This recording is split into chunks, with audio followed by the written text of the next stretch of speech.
To explain Ohm's law.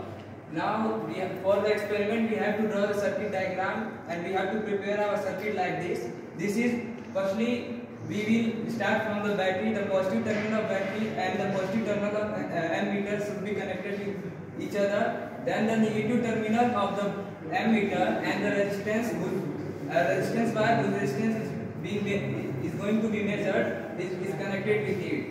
The variable resistance then connected with the resistance wire and voltmeter will be connected at the end of the resistance wire. Now a switch will be used in order to power on or off the circuit. This is all about the circuit diagram. Now I am going to explain why ammeter is connected in series and why voltmeter is connected in parallel.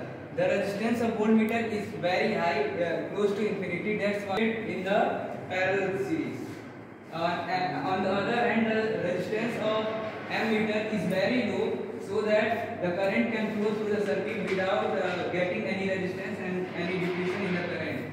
That is the reason why ammeter is connected in series and voltmeter is connected in parallel. Now, about the Ohm's law. According to Ohm's law, the current flowing in the conductor is directly proportional to the potential difference across its end. And the condition is that temperature, pressure and dimension of the current should be constant. And the expression mathematically we can say that current is directly proportional to the potential difference, and in order to remove the proportional we have to introduce a proportionality constant resistance, and this resistance is going to be measured in our experiment.